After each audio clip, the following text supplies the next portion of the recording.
हमारे रिश्तों को स्पेशल ग्लोबल स्ट्रेटेजिक पार्टनरशिप के अहम पड़ाव तक पहुंचाया है। आने वाले समय में हर सेक्टर में हमारी कलेक्टिव क्रिएटिविटी पूरे विश्व का बेहतर भविष्य सुनिश्चित करेगी। फ्रेंड, भारत अपनी हजारों वर्षों की यात्रा में मैथ्स, मेडिसिन, मेटलर्जी और आर्किटेक्चर जैसे अनेक क्षेत्रों में मानव कल्याण के लिए इनोवेट करता रहा है और अब 21वीं सदी में भी भारत के युवा इनोवेट फॉर ग्लोबल गुड की उस यात्रा पर तेजी से आगे बढ़ रहे हैं। आप देखिए, भारत के वाइब्रेंट स्टार्टअप इकोसिस्टम से लेकर के हमारी वर्ल्ड क्लास रिसर्च लैब्स तक एक नया कैन डू ऑप्टिमिज्म उभर रहा है। स्टार्टअप इंडिया प्रोग्राम से एक दशक में ही भारत दुनिया का तीसरा सबसे बड़ा स्टार्टअप इकोसिस्टम बन चुका है। 2014 में भारत में जहां सिर्फ 4 यूनिकॉर्न थे, आज भारत में 120 से अधिक यूनिकॉर्न्स हैं। इनकी टोटल वैल्यू $350 बिलियन से अधिक या लगभग 300 बिलियन यूरो है। आज दुनिया की करीब करीब हर बड़ी टेक्नोलॉजी कंपनी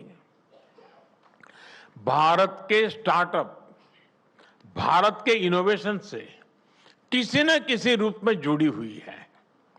फ्रेंड, बीते एक दशक में हमने स्कूलों से लेकर इंडस्ट्रीज तक इनोवेशन के लिए एक कंड्यूसिव इकोसिस्टम तैयार किया है। स्कूलों में अटल टिंकरिंग लैब से लेकर मेंटरशिप, स्कॉलरशिप और स्टार्टअप कैपिटल तक आज एक सशक्त नेटवर्क मौजूद है। आज भारत दुनिया के सबसे बड़े हैकाथॉन इकोसिस्टम्स में से एक है। यहां प्राइवेट सेक्टर की रिसर्च इनोवेशन स्कीम के जरिए सीधा सपोर्ट मिल रहा है। स्टार्टअप इंडिया 2.0 से डीप टेक इनोवेशन के लिए कैपिटल मोबिलाइजेशन किया जा रहा है। फ्रेंड, हमारा अटल इनोवेशन मिशन आने वाली 24 फरवरी को एक दशक पूरा करेगा और इतने ही समय में ये दुनिया के सबसे बड़े ग्रास रूट्स इनोवेशन मिशन में से एक बन चुका है। हमारी 10,000 से ज्यादा टिंकरिंग लैब्स आज 1 करोड़ से ज्यादा स्टूडेंट इनोवेटर्स के साथ काम कर रही है। इस मिशन से 100 से ज्यादा इंक्यूबेटर्स और कई डीप टेक स्टार्टअप्स भी उसके साथ जुड़े हुए हैं। मैं आज यहां मौजूद सभी इंडस्ट्री कैप्टन से भी विशेष आग्रह करूंगा कि आप अटल इनोवेशन मिशन के साथ जरूर जुड़े। फ्रेंड्स, विकसित भारत की यात्रा को इनोवेशन का इंजन चाहिए।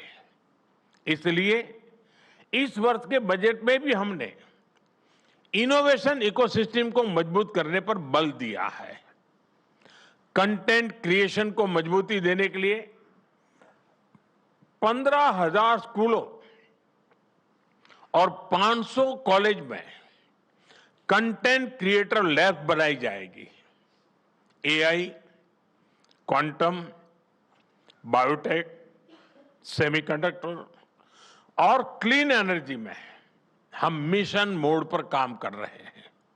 इसके साथ साथ हम textiles, chemicals, sports goods, precision tools, electronics, infrastructure, हर सेक्टर में इनोवेशन को प्रमोट करेंगे। फ्रेंड्स, हमें बहुत गर्व है कि भारत विमेन लेड रिसर्च और इनोवेशन का उज्जवल उदाहरण बन रहा है। आज लगभग 50% स्टार्टअप्स में कम से कम एक विमेन डायरेक्टर है। एक बहुत बड़ी संख्या में छात्राएं स्टेम ग्रेजुएट्स बन रही हैं। कृषि, स्वास्थ्य या फिर space missions, women are leading everywhere. Friends, Bharat के इस स्पीड और स्केल के साथ जब फ्रांस की ताकत जुड़ जाती है तो दुनिया के लिए नए रास्ते बनते हैं। आज भी यहां दोनों देशों के बेस्ट माइंड्स एक साथ आए हैं। आज दोनों देश एक दूसरे के टैलेंट का खुले दिल से स्वागत कर रहे हैं। फ्रांस ने 2030 तक 30,000 भारतीय स्टूडेंट्स का स्वागत करने का लक्ष्य रखा है। ये यंग एनर्जी और यंग माइंड्स के तालमेल का एक बेहतरीन प्रयास है। फ्रेंड, साल 2026 भारत फ्रांस संबंधों के लिए एक अति विशेष वर्ष है। इसमें पीपल टू पीपल एक्सचेंज और गहरे होंगे।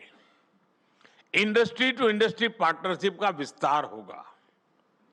आज हम जैसे भारत में जुटे हैं, उसी तरह जून 2026 में फ्रांस में भारत इनोवेट्स 2026 के तहत हम भारत के बेहतरीन टेक स्टार्टअप दुनिया के सामने रखेंगे, जो हेल्थ, क्लाइमेट, सिक्योरिटी जैसे ग्लोबल चैलेंजेस के समाधान बना रहे हैं। फ्रेंड्स, मैं फ्रांस और पूरे विश्व के लीडर्स, सीईओज, इन्वेस्टर्स और यूनिवर्सिटीज को आमंत्रित करता हूं। आइए भारत के साथ मिलकर ऐसा भविष्य बनाएं जहां टेक्नोलॉजी मानवता की सेवा करे और प्रगति समावेशी हो। इसी भाव के साथ आप सभी को बहुत बहुत शुभकामनाएं हैं और मेरे मित्र का मैं बहुत आभारी हूं, जिस प्रकार से उन्होंने समय निकाला है और जिस प्रकार से उम्दा शब्द उन्होंने कहे हैं और जो विश्वास प्रकट किया है भारत और फ्रांस के संबंधों को लेकर के, उसके लिए एक अच्छे मित्र के रूप में और भारत फ्रांस की अच्छी मित्रता के रूप में मैं उनका बहुत बहुत आभार व्यक्त करता हूं। बहुत बहुत धन्यवाद।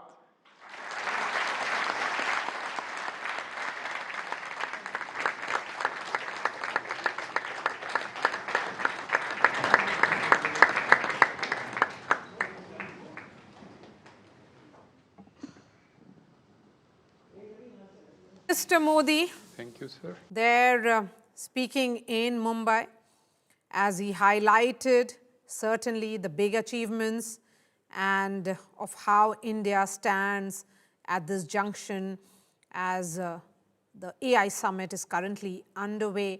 Prime Minister highlighting that technology exists to serve humanity, not to replace it.